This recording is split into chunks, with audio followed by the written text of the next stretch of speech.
Good morning everyone. Now आज की class पे हम लोग पढ़ेंगे वुमेन एम्पावरमेंट। वुमेन एम्पावरमेंट का मतलब होता है, वुमेन का मतलब महिला, एम्पावरमेंट का मतलब सशक्तिकरण, महिला सशक्तिकरण। इसको समझने से पहले सशक्तिकरण को समझना बहुत ज़रूरी है। सशक्तिकरण से तात्पर्य किसी व्यक्ति की उस क्षमता से होता है जिससे उससे यह योग्यता आ जाती है जिसमें वह अपने जीवन से जुड़े सभी फैसलों को खुद ले सके। इसको बोलते हैं वीमेन एम्पावरमेंट। महिला सशक्तिकरण में भी उसी क्षमता की बात होती है जहाँ पर महिलाएं परिवार और समाज के सभी संबंधों से मुक्त होकर अपने फैसलों को निर्माता खुद होती है। महिला सशक्तिकरण संसार भर में महिलाओं को सशक्त बनाने में एक मुहिम है जिससे महिलाएं खुद अपने फैसले ले सके और हमारे इस समाज और अपने परिवार के बहुत से निजी दायरों को तोड़कर अपने जीवन में आगे बढ़े, है ना। तो एम्पावरमेंट्स का मतलब क्या होता है? सशक्तिकरण का मतलब होता है कि पावर देना, है ना, उनको उनको उनकी पावर को देना है उनको, है ना। और उसके बाद महिला सशक्तिकरण को बहुत ही आसान शब्दों में परिभाषित किया जा सकता है। इससे महिलाएं सशक्तिकरण बनती है जिससे वो अपने जीवन से जुड़े हर फैसले को खुद ले सकती है और अपने परिवार तथा समाज में अच्छी तरीके से रह सकती है। समाज में महिलाओं के वास्तविक अधिकार को प्राप्त करने के लिए उन्हें सक्षम बनाना महिला सशक्तिकरण कहलाता है ना। मतलब उनको अपने परिवार में क्या करना है, सक्षम बनाना है। महिला सशक्तिकरण का उद्देश्य होता है महिलाओं को शक्ति प्रदान करना, इसी को बोलते हैं टू गिव पावर, जिससे वह हमारे समाज में पीछे ना रह सके और पुरुष के साथ कंधे से कंधा मिलाकर फैसला ले सके तथा गर्व से अपने सिर उठाकर चल सके। महिला सशक्तिकरण का मुख्य लक्ष्य महिलाओं को उनका क्या होता है, अधिकार दिलाना, जो इसमें लिखा हुआ है ना, आप पढ़ सकते हो। Women empowerment refers to strengthening the social, economic and educational power of human. महिला सशक्तिकरण का तात्पर्य ऐसे सामाजिक प्रक्रिया है जिससे महिलाओं के लिए सर्वसंपन्न तथा विकसित होने हेतु संभावनाओं के द्वारा खुले नहीं विकल्प तैयार हो। भोजन, पानी, घर, शिक्षा, स्वास्थ्य सुविधाएं, शिशु पालन, प्राकृतिक संसाधन, बैंकिंग सुविधाएं, कानूनी हक तक प्रतिभाओं के विकास हेतु पर्याप्त रचनात्मक अवसर प्राप्त हो। महिला सशक्तिकरण की 5 कंपोनेंट्स होते हैं, है ना। इनके 5 कंपोनेंट्स होते हैं। और महिला सशक्तिकरण की आवश्यकता क्यों पड़ी? हम सभी को पता है कि हमारे देश एक पुरुष प्रधान देश है जहाँ पर पुरुषों को महिलाओं की तुलना में अधिक सक्षम समझा जाता है, जो उचित नहीं है। आज भी बहुत से स्थानों पर आप देखोगे कि महिलाओं को पुरुष की तरह काम करने नहीं दिया जाता और उन्हें परिवार की देखभाल और घर से ना निकलने की हिदायत दी जाती है। भारत एक पुरुष प्रधान समाज है जहाँ पर पुरुष का प्रत्येक क्षेत्र दखल होता है और महिलाएं केवल घर परिवार की जिम्मेदारी उठाती है।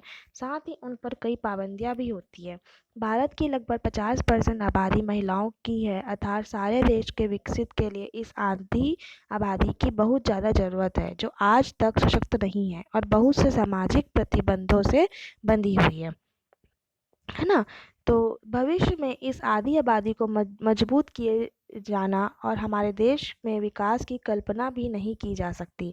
हमारे देश को विकसित करने के लिए यह आवश्यक है कि सरकार, पुरुष और स्वयं महिलाओं द्वारा महिला सशक्तिकरण को बढ़ावा दिया जाए। महिला सशक्तिकरण की आवश्यकता इसलिए पड़ी क्योंकि प्राचीन काल में भारत में लैंगिक असमानता थी और पुरुष प्रधान समाज था। महिलाओं को उनके परिवार और समाज के द्वारा दबाया गया, उनके साथ बहुत प्रकार की हिंसा की गई तथा परिवार और समाज के भेदभाव किया गया। ऐसा सिर्फ भारत में ही नहीं बल्कि दूसरे देश में भी दिखाई देता है। प्राचीन काल से महिलाओं के साथ समाज में चल रहे गलत और पुराने चलन को नए रीति रिवाजों और परंपराओं में डाल दिया गया। भारतीय समाज में महिलाओं को सम्मान देने के लिए माँ, बहन, पुत्री, पत्नी के रूप में महिला देवियों को पूजने की परंपरा है। लेकिन इसका यह अर्थ नहीं है कि सिर्फ महिलाओं को पूजने से देश के विकास की आवश्यकता पूरा किया जाएगा। आज के समय में आवश्यकता ही देश की आधी आबादी यानी महिलाओं को प्रत्येक क्षेत्र में सशक्तिकरण किए जा, क्योंकि यही देश के विकास का आधार बनेगी, है ना। भारत एक सुप्रसिद्ध देश है जिसने विविधता में एकता की मुहावरे को साबित करके दिखाया। भारत के समाज से विभिन्न धर्मों को मानने वाले लोग रहते हैं। महिलाओं का प्रत्येक धर्म में एक भिन्न स्थान दिया गया है जो लोगों की आंखों को ढके हुए पर्दे के रूप और में और बहुत वर्षों से आदर्श के रूप में महिलाओं के विरुद्ध बहुत सारे गलत कामों को जारी रखने की सहायता कर रहा है। प्राचीन काल के भारतीय समाज में भेदभाव दस्तूरों के साथ साथ सती प्रथा, नगर वधु व्यवस्था, दहेज प्रथा, यौन हिंसा, घरेलू हिंसा, गर्भ में बच्चों को हत्या, पर्दा प्रथा, कार्यस्थल पर यौन शोषण, बाल मजदूरी, बाल विवाह, देवदासी प्रथा, कन्या भ्रूण हत्या आदि परंपरा थी। पुरुष पारिवारिक सदस्यों के द्वारा सामाजिक राजनीतिक अधिकारों को पूरी तरीका से प्रतिबंध कर दिया गया है। महिलाओं के विरुद्ध बहुत से बुरे चलनों को खुले विचारों और महान भारतीय लोगों के द्वारा हटाया गया है और महिलाओं के विरुद्ध भेदभावपूर्ण कामों के लिए अपनी आवाज को उठाया। अंग्रेजों द्वारा सती प्रथा को खत्म करवाने के लिए राजा राम मोहन रॉय ने लगातार कोशिशें की, लेकिन उन्हें सफलता प्राप्त नहीं हुई, है ना। इसलिए बोला जाता है, यूनेस्को का स्लोगन है कि एजुकेट अ मैन। मैन को एजुकेट करो तो आप एक इंडिविजुअल को एजुकेट करोगे, अगर आप एक महिला को एजुकेट करोगे तो पूरी फैमिली को एजुकेट करोगे। इसके बाद बहुत से भारतीय समाज सुधारकों ने महिला उत्थान के लिए अपनी आवाज़ को बुलंद किया और बहुत संघर्ष किया। भारत देश में विधवाओं की स्थिति को सुधारने के लिए ईश्वर चंद्र विद्यासागर ने लगातार कोशिशों के द्वारा विधवा से पुनः विवाह अधिनियम को शुरुआत करवाई थी, है ना। पिछले कुछ सालों से महिलाओं के विरुद्ध होने वाले लैंगिक असमानता और बुरी प्रथाओं को हटाने के लिए सरकार द्वारा बहुत सारे संवैधानिक कानून अधिकार बनाए गए हैं और लागू किया। हम देखते हैं कि हमारे पूरे इंडिया में देखा जाए तो जो कंट्रीब्यूशन है वीमेंस का बहुत सारे फील्ड में है ना। जैसे सबसे पहला एग्जांपल दिया किरण बेदी, ये फर्स्ट आईपीएस ऑफिसर बने, है ना। उसके बाद है विजय लक्ष्मी पंडित जो फर्स्ट प्रेसिडेंट बने जो यूएस जनरल असेंबली में। उसके बाद कौन बना, महाश्वेता देवी और अनंतुति राय, है ना, ये भी है। तो ये से नए नए जो है ये लिटरेचर में अपना नाम आगे बढ़ाए। इसके बाद और भी देखो कल्पना चावला जो फर्स्ट इंडियन बनी, है ना, फर्स्ट इंडियन वुमेन बनी जो स्पेस में गई। उसके बाद कौन है, गुंजना सक्सेना जो फर्स्ट वुमेन पायलट बने। और अर्चना राम सुंदरम जो फर्स्ट वुमेन पुलिस ऑफिसर बनी। ऐसा ऐसा करके बहुत सारे ऐसे हैं, जो अमृता पटेल जो पहली चेयरपर्सन बनी। तो ऐसे बहुत सारे वीमेन का कंट्रीब्यूशन है हमारे इंडिया समाज में, है ना। पिछले कुछ सालों से महिलाओं के विरुद्ध होने वाली लैंगिक असमानता और बुरी प्रथाओं को हटाने के लिए सरकार बहुत सारे सामाजिक कानून भी बना रही है ना। और एडवांटेजेस क्या है ऑफ वुमेन एम्पावरमेंट क्या है, क्योंकि अगर नेक्स्ट जनरेशन को अगर अच्छा बनाना है तो हमको क्या करना है, जो उस घर की महिला है उसको शिक्षित रखना है। If women will be empowered, अगर वुमेन के पास पावर रहेगा तो she will be not be a burden on anyone, वो किसी के ऊपर क्या होगी, बर्डन नहीं होगी, है बोझ नहीं होगी, है ना। Financial burden of man can be share with her support, और क्या होगा अगर वो शिक्षित रहेगी तो अपने पति को क्या करेगी, सहारा देगी, फाइनेंशियल सपोर्ट करेगी और कुछ काम करके अपने पति का साथ देगी, है ना। Family can be more strong, family बहुत ज़्यादा स्ट्रांग होगी और बहुत वर्किंग मतलब दोनों के दोनों काम करने वाले होंगे। तो इससे क्या होगा, अपने घर का जो भी कंडीशन है वो उठेगा। महिलाएं हमारे देश की आबादी का लगभग आधा हिस्सा होती, इसी वजह से राष्ट्र के विकास में इस महान काम में महिलाओं की भूमिका और योगदान को पूरी तरीका और सही परिक्षेत्र से रखकर सही राष्ट्र निर्माण के कामों को समझा जा सकता है ना। जिससे व्यक्ति अपनी पूरी क्षमता का प्रयोग करके अपनी कार्य क्षमता में वृद्धि कर सके, लेकिन इसके लिए आर्थिक, सामाजिक, शैक्षिक तथा बुनियादी ढांचों को होना जरूरी होता है। जनता की खुशहाली तथा जीवन की गुणवत्ता में सुधार करना मानव विकास का मूलभूत लक्ष्य हमारी राष्ट्र निर्माण की प्रक्रिया का बहुत आवश्यक अंग है। भारत में महिला सशक्तिकरण की बुनियादी तथ्य। भारत में महिला कल्याण से संबंधित गतिविधियों को संस्थागत ढांचा उपलब्ध कराने तथा संवैधानिक सुरक्षा उपलब्ध कराने के लिए अनेक कदम उठाए गए हैं। स्वतंत्रता के बाद से ही महिलाओं का विकास भारतीय आयोजन प्रणाली का एक केंद्र विषय रहा। सोशो इकोनॉमिक एम्पावरमेंट में देखना कि गवर्नमेंट ने मनी प्रोवाइड किया है तो girl at the time of their marriage, उनकी शादी के समय उनको मैरिज देना। फिर इंदिरा आवास योजना स्कीम बनाया गया है ना, जिसमें गवर्नमेंट मनी देता है वुमेन को कि अपना घर बनाए। उसके बाद गवर्नमेंट लोन प्रोवाइड करती, तो अगर कोई बिजनेस स्टार्ट करना है किसी महिला को लो इंटरेस्ट में, ये इनका सोशियो इकोनॉमिक एम्पावरमेंट है ना। और उसके बाद बहुत सारी ऐसी महिलाएं जो इनिशिएटिव ली नए नए छोटे छोटे अपने घर में काम करने का। कोई अगरबत्ती बना रहा है ना, तो कोई बीड़ी बना रहा है, तो कोई कुछ बना रहा है, ऐसे छोटे छोटे अपना क्या करे, खुद का अपना काम करना चालू किए। भारत सरकार ने मानव संसाधन विकास मंत्रालय के सहयोग से देश में महिलाओं को राजनीतिक, आर्थिक तथा सामाजिक विकास में बराबर भागीदारी का अवसर प्रदान करने का मुख्य उद्देश्य को लेकर राष्ट्रीय महिला उत्थान नीति 2001 में घोषित की गई है ना। तो ये है, गांवों एवं शहरों की आवास नीतियों एवं योजनाओं में महिला परिप्रेक्ष्य को सम्मिलित किया गया है। महिलाओं के साथ होने वाले भेदभाव को समाप्त करने के लिए समुदाय, धार्मिक नेताओं एवं पर्णधारियों की पूर्ण भागीदारी एवं फल पर विवाह, तलाक, अनुशरण तथा अभिभावकता जैसे व्यक्ति कानून में परिवर्तन किया गया है।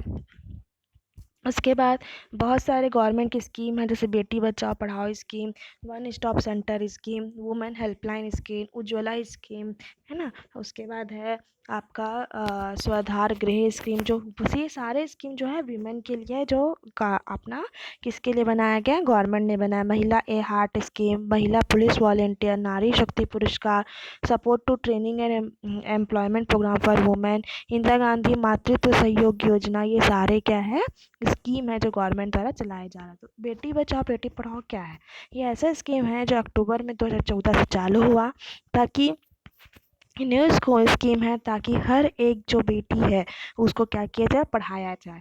उस प्राइम मिनिस्टर नरेंद्र मोदी ने एक सुकन्या समृद्धि अकाउंट स्कीम भी खोला, जिसमें क्या कर सकते हैं, बेटी बचाओ बेटी पढ़ाओ का एक कैंपेन लगाया गया है। ऐसे बहुत सारे योजनाएं जो गवर्नमेंट के द्वारा चलाया जा रहा है। उसके बाद राष्ट्र महिला कोष जो है 1993 में इस्टेब्लिश हुआ। इसमें भी ये भी किसके द्वारा चलाए जा रहे हैं, ये अपना गवर्नमेंट के द्वारा चला। फिर महिला समृद्धि योजना, ये भी 2 अक्टूबर 1993 में चला गया है, जो गांव की लड़की, जो गांव के महिला हैं उनको क्या करे थोड़ा सा हेल्प कर सके, है ना। फिर महिलाएं हार्ट स्कीम, ऐसे करके बहुत सारे स्कीम हैं। फिर देखो इंदिरा गांधी भी क्या है, हमारी फर्स्ट वुमेन प्राइम मिनिस्टर बनी, जो हमारे इंडिया को सर्व करी 1966 से 1997 तक। और इन्होंने अपना नाम बहुत बड़ा, और इन्होंने first women to receive the Bharat Ratna award, उनको फर्स्ट भारत रत्न अवार्ड मिला। फिर देखो सरोजनी नायडू को नाइटिंगेल ऑफ एंड इंडिया भी बोला जाता है। ऐसे इसीलिए स्टूडेंट्स, हमारे देश में ऐसे पूरे बहुत सारे महिला हैं जो हमारे विश्व में और इंडिया में अपना नाम बहुत ऊंचा की है, और उनको बहुत सारे अवार्ड से नवाजा गया है। तो अगर हम महिलाओं को काम करने देंगे तो हमारा देश का बहुत उद्धार हो जाएगा और बहुत नाम रोशन भी होगा। इसलिए हम देखते हैं हर एक कार्य में महिला सबसे आगे हैं, और आज भी आगे हैं और आगे रहेंगे। अगर हम उनको इसी तरह आगे पढ़ाते गए, अच्छा उनको ऐसा मौका मिलते गया, उनको अवसर देते जाएंगे, तो हमारा इंडिया का स्थिति बहुत अच्छा सुधर जाएगा, और हमारा इंडिया जो है एक अच्छे लेवल पे चले जाएगा। क्योंकि देखोगे बड़े बड़े हर एक फील्ड में आज के डेट में टॉप में महिला ही कर रही है ना। इसलिए महिला को कमज़ोर नहीं समझना है, उनको आगे बढ़ाना है, अपने घर की हर एक बेटी को शिक्षित करना है, ताकि कल के दिन में अगर वो शादी होके जाती है तो उन्हें कभी भी किसी के घर में, मतलब अगर वो ससुराल में भी रह रही है तो वो अच्छे से रहे, ताकि उनको भी वो बोझ ना लगे। अगर कल के दिन में उनके साथ कुछ हिंसा होता है तो वो अपनी लाइफ स्टाइल अच्छे से जी सके, अलग रह के कुछ काम कर सके, है ना।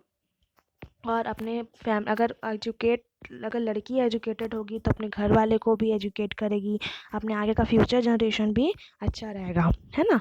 तो इसीलिए तो भारतीय समाज में सच में महिला सशक्तिकरण लाने के लिए महिलाओं के विरुद्ध बुरी प्रथाओं के मुख्य कारणों को समझना और उन्हें हटाना, लोगों को जो समाज के प्रति सकारात्मक और पुरुष युक्त व्यवस्था है, यह बहुत आवश्यक है कि हम महिलाओं के विरुद्ध अपनी पुरानी सोच को बदलें और संवैधानिक तथा कानून प्रावधानों में बदलाव लाए। इसीलिए बहुत सारे डेज बनाए गए हैं। सबसे पहला है इंटरनेशनल वुमेन्स डे, जो महिलाओं के लिए बनाया जाता है ना। इसको महिला दिवस के रूप में मनाया जाता है, और ये 8 मार्च को मनाया जाता है। वैसे बहुत सारे स्टूडेंट है देखो, women equality day 26 August, international day of girl child 16 अक्टूबर, ऐसा करके बहुत सारे डे जो है महिलाओं के लिए बनाया जाता है। तो लेकिन मेन जो हम लोग डेट बनाते हैं वो 8 मार्च को बनाते हैं, वो है इंटरनेशनल वीमेन डे। ये बहुत ही इंपॉर्टेंट डे है, जो हम लोग हर 8 मार्च को महिला दिवस के रूप में मनाया जाता है ना। तो ये है। उसके बाद बहुत सारे हम देख रहे हैं कि जो महिला है, वही बताया मैंने आपको कि हर फील्ड में महिला आगे है। कोई महिला डॉक्टर है, कोई महिला नर्स है, कोई महिला टीचर है, कोई बड़ा एंटरप्रेन्योर है, कोई बैंक में है। तो ऐसे करके बहुत आगे में हमारी महिला लोग हैं। भले ही आज के समाज में कई भारतीय महिलाएं राष्ट्रपति, प्रधानमंत्री, डॉक्टर, वकील आदि बन चुकी है, लेकिन फिर भी काफ़ी सारी महिलाओं को आज भी सहयोग और सहायता की आवश्यकता है। उन्हें शिक्षा और आज़ादी पूर्वक कार्य करने, सुरक्षित यात्रा, सुरक्षित कार्य और सामाजिक आज़ादी में अभी भी और सहयोग की आवश्यकता है। महिला सशक्तिकरण का यह कार्य काफ़ी महत्वपूर्ण है, क्योंकि भारत की सामाजिक आर्थिक प्रगति उसके महिलाओं के सामाजिक आर्थिक प्रगति पर ही निर्भर करती है। महिला सशक्तिकरण महिलाओं को वह मजबूती प्रदान करता है जो उन्हें उनके हक के लिए लड़ने में मदद करता है। हम सब को महिलाओं का सम्मान करना चाहिए और उन्हें आगे बढ़ाने का मौका देना चाहिए। मर्दानी से इंसान, है ना। 21वीं सदी नारी जीवन में सुखद संभावनाओं की सदी है। महिलाओं अब हर क्षेत्र में आगे आने लगी है। क्या क्या रीज़न था? वुमेन एक्सप्लॉयटेशन होता, क्योंकि एजुकेशन नहीं था, मतलब अपने प्रॉपर्टी राइट्स नहीं थे, गरीबी थी, है ना, सेल्फ रिलायंस नहीं था, सब फैमिली से सपोर्ट नहीं था। तो ये सब रीज़न था जो वुमेन के साथ अत्याचार हो रहे थे। लेकिन आज के हम देखते हैं महिलाओं अब हर क्षेत्र में आगे आने लगी है। तो कॉन्क्लूज़न क्या है कि आज की नारी अब जागृत और सक्रिय हो चुकी है। इसीलिए किसी ने बहुत अच्छी बात कही है, नारी जब अपने ऊपर थोपी हुई बेड़ियों एवं कड़ियों को तोड़ने लगी तो विश्व में कोई भी शक्ति उसे नहीं रोक पाएगी। वर्तमान में नारी ने रूढ़िवादी बेड़ियों को तोड़ना शुरू कर दिया और एक सुखद संकेत है। लोगों की सोच बदल रही, फिर भी इस दिशा और अभी प्रयास करने की आवश्यकता है। तो इसीलिए अगर हमको हैप्पी सोसाइटी लाना है तो हमको मैन और वीमेन, मतलब क्या करना है, हमको आदमी और औरत, लड़की और लड़का में भेदभाव नहीं करना है और उनको अच्छा शिक्षा देना है, लड़कियों को आगे बढ़ावा देना है ताकि वो अब अच्छे पढ़े लिखे और कुछ बन सके और अपने परिवार का नाम रोशन कर सके, है ना। तो ये आज का हमारा मैसेज है। Thank you student.